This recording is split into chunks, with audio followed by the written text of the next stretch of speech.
La 21e édition de la Semaine nationale de la sécurité routière a été lancée ce lundi sous le thème « Excès de vitesse, un danger mortel sur la route ».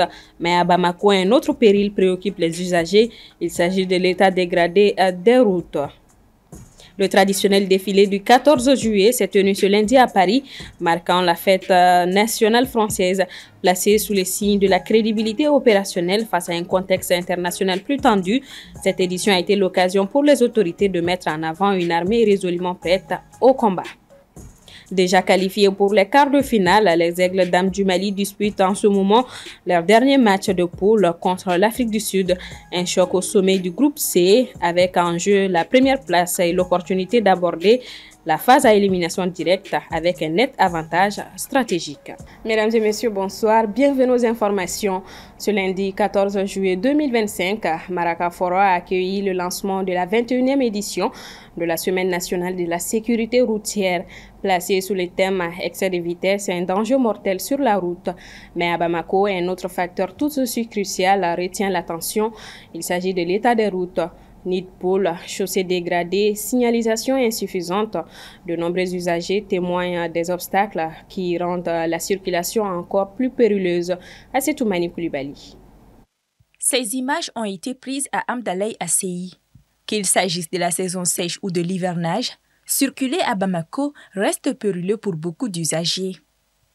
En cause, la dégradation avancée des routes qui, selon les témoins, provoque des accidents et endommage les moteurs des véhicules.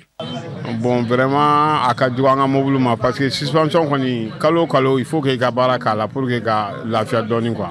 Donc, chaque semaine ou bien chaque mois, il faut que les garage la cadre. Bon, on veut devoir sur la fin quoi. Et puis, avec un moutage, il faut la créer. Allez, Rina, il va être tellement de boire bien, ni qu'il est bon, on va voir un yama de l'intérieur, mais à Beto, il y aura quoi. C'est la roue, voilà. On va la salle où il y a là, salle où. Voilà, doit être rien. Mais c'est la roue de quoi. Voilà, c'est la roue de.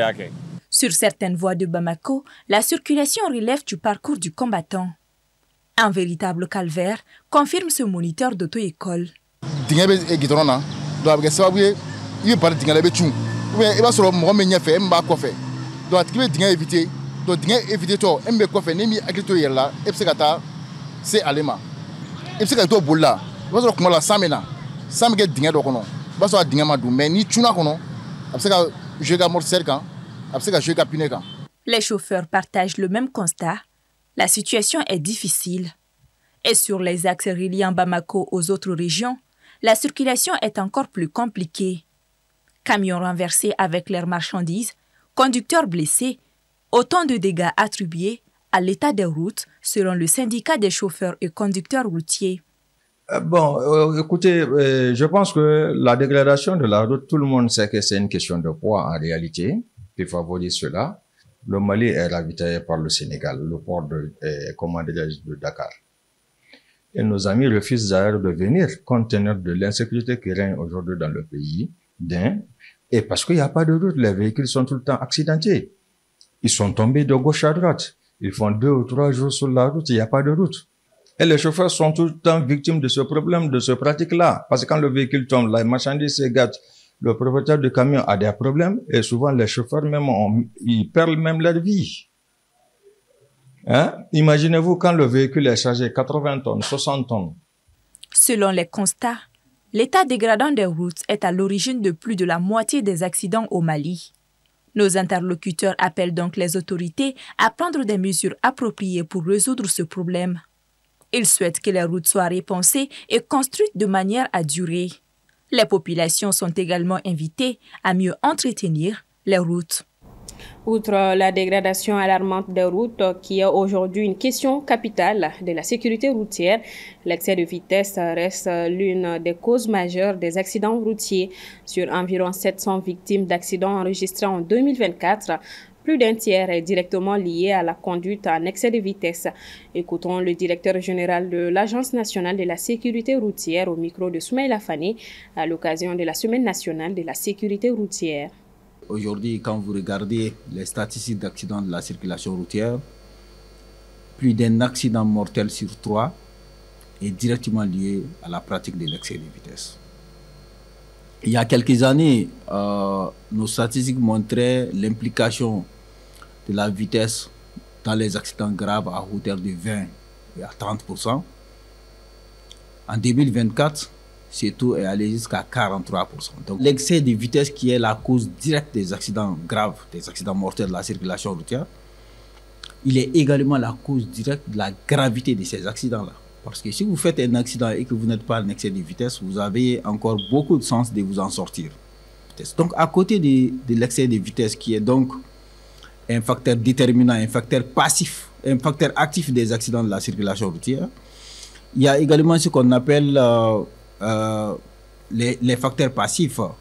Le premier facteur passif, ça c'est vraiment le port de la ceinture de sécurité. La deuxième chose, c'est le port des casques pour les conducteurs d'engins à 2 et 3 roues motorisés. Vous savez, là également, c'est un facteur d'atténuation de ces accidents-là. Direction la France, le traditionnel défilé militaire à l'occasion du 14 juillet, fête nationale, s'est tenu ce lundi.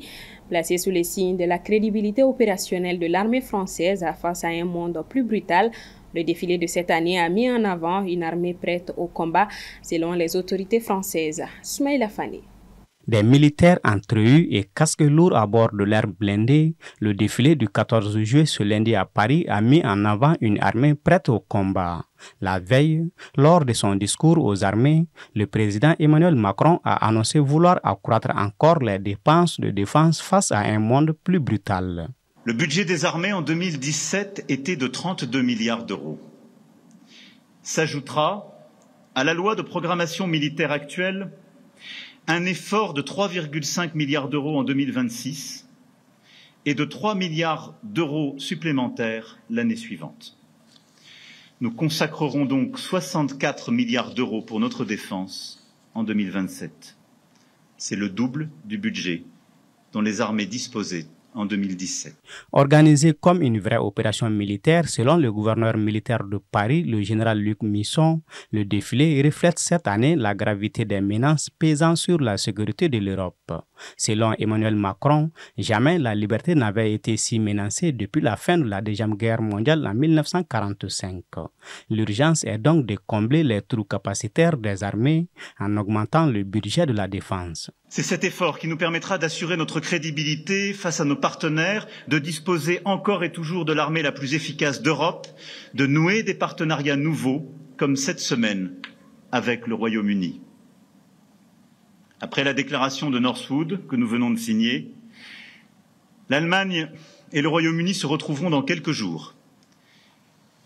Et nous retrouverons nos partenaires allemands à la fin du mois d'août pour un conseil franco-allemand de défense et de sécurité où nous aurons de nouvelles décisions à prendre.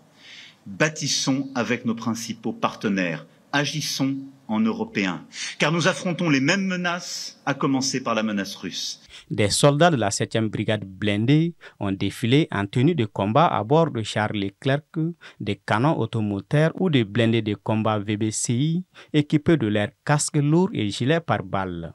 Les drones ou les systèmes antiaériens ont également été en vue. L'Indonésie, avec qui la France a conclu un partenariat stratégique pour peser dans la zone Indo-Pacifique, est mise à l'honneur cette année et plus de 450 de ses militaires avaient ouvert le défilé. Autre fait marquant de ce 14 juillet, la présence de Fouseynou Cissé au défilé, le jeune de nationalité sénégalaise qui a sauvé 6 personnes piégées dans leur appartement par un incendie dans le 14e arrondissement de Paris la semaine dernière. Retour sur le continent, Muhammadu Buhari, ancien président du Nigeria, n'est plus. Il est décédé ce 13 juillet à Londres alors qu'il était hospitalisé. Jugé sévère mais très honnête, nous dressons le portrait de l'ancien président au lendemain de son décès. Aminata Keita. L'ancien président nigérian Muhammadu Buhari est né le 17 décembre 1942 à Doura, au nord du Nigeria, dans l'état de Katsina à l'époque de la colonisation britannique. Entré dans l'armée nigériane en 1961 après avoir étudié à l'école militaire de Kaduna, Buhari poursuivra sa carrière militaire en Angleterre et va enchaîner les grades d'élève officier à commandant du 2e bataillon d'infanterie en 1965. En juillet 1966, Muhammadu Buhari participe à un coup d'État dirigé par le lieutenant-colonel Murtala Muhammad qui renverse et assassine le premier ministre du pays, Aguiyi Ironsi. Un coup d'État considéré comme sanglant ayant mené à la mort de la plupart des officiers Igbo. En 1981, il est officier général commandant de la 3e division armée et renverse par un coup d'État en décembre 1983 le président démocratiquement élu d'alors, Shehu Shagari, mettant fin à la Deuxième République mise en place peu de temps avant, en 1979. Muhammadu Buhari dirigera ainsi le Nigeria d'une main de fer pendant 20 mois et sera à son tour renversé en 1985 lors d'un nouveau coup d'État. Major général de l'armée nigérienne à la retraite, il se reconvertit en démocrate. Après 3 tentatives infructueuses, il a remporté en 2015 une victoire historique face à Goodluck Jonathan, devenant le premier candidat de l'opposition du pays à battre un président en exercice dans les urnes. Il est réélu en 2019 pour un nouveau mandat de 4 ans. Ces 2 mandats ont été marqués par des défis économiques et sécuritaires, des critiques sur l'efficacité de sa lutte contre la corruption, mais aussi des préoccupations concernant sa santé fragile. Courant ces 2 mandatures, M. Buhari n'a pas accumulé de grandes richesses, ce qui lui a valu une réputation de vie modeste et d'homme d'État très honnête. À la fin de son mandat en 2023, Muhammadu Buhari s'était retiré dans sa ville natale de Dora. Père de 10 enfants, il est décédé ce dimanche 13 juillet à l'âge de 82 ans. Le chef de l'État nigérien Bola Ahmed Tinubu a décrit son prédécesseur comme un patriote, un soldat, un homme d'État qui a tenu bon dans les moments les plus difficiles, dirigeant avec une force tranquille et une profonde intégrité. Le corps de M. Buhari sera rapatrié de Londres vers le Nigeria où seront organisées des funérailles officielles. D'ores et déjà, les drapeaux sont mis en berne au Nigeria et un deuil national de 7 jours est décrété. Des messages de condoléances ont également été adressés ça et là par les chefs d'État africains et un peu partout dans le monde. Et on termine avec le sport, déjà assuré de disputer les quarts de finale de la Coupe d'Afrique des Nations féminines. Les Aigles Dames du Mali jouent leur dernier match de poule face à l'Afrique du Sud. Un duel entre les leaders du groupe C pour viser la première place et aborder la suite de la compétition avec un avantage stratégique. Moussa Traoré. Elles ont validé l'essentiel, mais il reste un dernier défi. Les Aigles Dames du Mali sont déjà assurées de jouer les quarts de finale de la CAN féminine, mais le classement final du groupe est encore en jeu. Après un succès face à la Tanzanie et un nul contre le Ghana, les Maliennes comptent 4 points. Ce soir, elles défient l'Afrique du Sud, championne en titre et déjà qualifiée elle aussi. En cas de victoire, les Aigles prendraient la tête du groupe et hériteraient d'un tirage plus abordable en quart. En cas de match nul par contre, elles resteraient à la 2e place. Mais une défaite pourrait tout compliquer. Le Mali pourrait être relégué à la 3e place et affronterait un adversaire plus coriace dès le prochain tour. Face à l'Afrique du Sud, la mission s'annonce ardue. Les Banyana sont invaincus et veulent elles aussi finir première pour défendre leur couronne continentale dans les meilleures conditions. Pour les joueuses de Mohamed Sall, l'enjeu est donc double. Confirmer leur solidité collective et montrer qu'elles peuvent rivaliser avec les meilleurs. L'objectif est clair, éviter le piège et se donner toutes les chances d'aller plus loin. Les Aiglons le savent, ce dernier match de poule n'est pas une formalité, mais un test grandeur nature avant les matchs à élimination directe.